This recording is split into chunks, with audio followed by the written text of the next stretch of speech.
Welcome back again mga ka-El Diablo. Ero naman po tayo sa luto-luto ang action po natin. At bago po sa simulan lahat, magandang umaga, tanghali, gabi, hapon sa inyong lahat dyan kung saan po man kayo nandoon ngayon. At ito naman po tayo ulit sa ating cooking action from Mr. El Diablo. So ngayon, ito, meron akong belly. Gawin natin magpaksiw tayo. Lechon paksiw. Kumbaga, yun ang nga nila. Kung tawagin nila. Okay, nilinis ko na maigi. Hinati ko. Pakukuluan natin. Nilagyan ng tubig. Tanglad. Laurel. Bay leaf. Para pampatanggal ng amoy lang. Konting asin. Tubig. Pakuluan natin for like bahagyang luto. Konting asin. For like 5 minutes long. No, more than that, mga half an hour or so. Half an hour to 4 to 5 minutes to. Basta lumambot siya ng konti at maluto ng bahagya. Siguraduhin natin maluto siya ng bahagya. Yan ay parte dun sa mga ingredients natin. So baboy, laurel, lemongrass at laurel asin. O yan. Tapos parte sa ingredients na ito, yung pangalan nito. Ayan. Ulam natin, mantumas, yun ang gagawin natin yung sarsa. Todo natin yan. Yan lang naman ang mga ingredients natin dyan.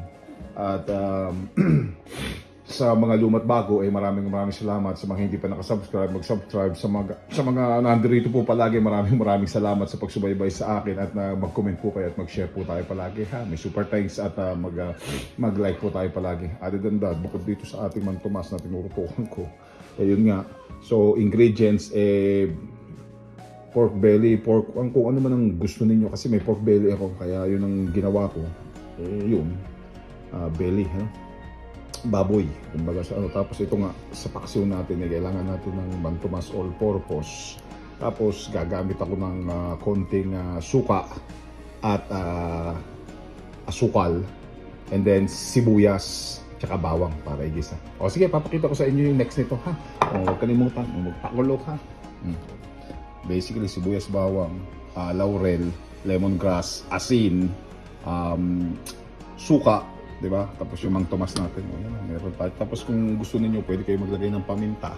Kaso nga lang hindi ako naglalagay ng paminta. Alam niyo naman kung bakit, dahil si Mini L, Anyway, mga ka-El, next yung kayo dito sa ating Paksiwan Blues. Paksiw! Ayun nga, yun yung kumulo nung napalambot natin ng konti. O yan, gagamit tayo ng ng air fryer. Tulad ng ginawa ko dati sa pangalan nito sa dinakdakan natin. Kung napanood ninyo, hopefully it is. So dapat meat. So sagad na natin ng 400. Start natin time siguro minus 7 minutes each, A and B. Pabalik ta rin yung after 7 minutes, ha, mga ka-El Diablo. Tapos kesa naman i-oven natin or whatever, kasi nga lechong paksiw ang tawag dito, lechong paksiw na baboy. But anyways, lutuin ninyo ito lahat, hati-hatiin ninyo yung desired size, and after that puputol-putulin natin sa bite size bago natin igisa. Okay? Next, pagkatapos ito, air fryer nyo. Mga ka-El, yun ang nilabasan ng ating lechon, as per usual na ginagawa natin. So ngayon magigisa na tayo. So ayun, papayat tayo ng konting mantika, mga ka-El. Tapos sibuyas, bawang, as per usual na sinasabi ko, ingredients ulit, may konting asin, may dato puti o suka at mangtumas. At asukal gagamit tayo ng konti, ha. Okay, next, painitin nyo yan, magigisa tayo. Next ninyo ang sibuyas, bawang ng maigi. Okay, gisa-gisa, ilagay natin yung baboy natin. Gisa din ninyo for a few minutes. Laurel, konting asin na nat. Ang dami yata. Asin. Right? And then, haluin ninyo. Gisa nga.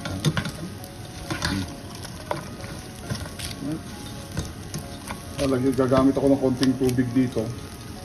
Tapos yan, ilalagay natin yung sarsa. Yung mangtumas natin. Next, yung sarsa at konting tubig. Haluin ninyo at kukuluan natin ito. Para ngayon may kumapit siya dyan. Makikita nyo may sarsa. Lagyan ko siya ng konting bag kit. No? Okay. Lagyan nyo rin ng konting suka.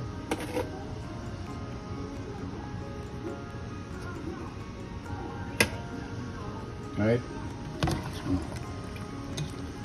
At yan.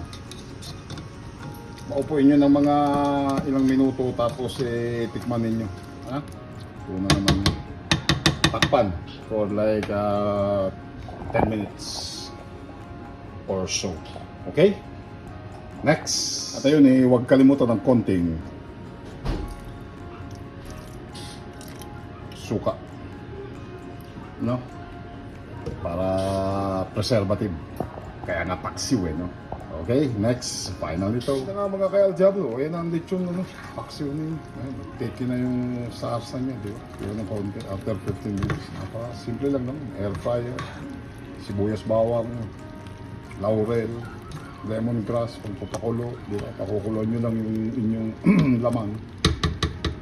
O yan, may paksiw na kayo.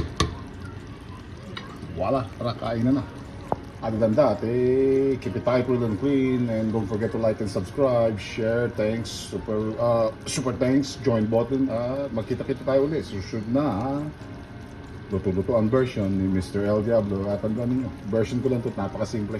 Sa mga mom, dad na busy, as per usual, dito naman sa kung tayo nasa ibang masalahing busy, walang panahon magluluto. Gawin lang natin simple at masarap. Alright, next. I love you guys all. That's what Mr. El Diablo is saying. Keep it real and clean. At the end of this video, love you guys all. Howdy. Ladies and gents, boys and girls, love you. Out!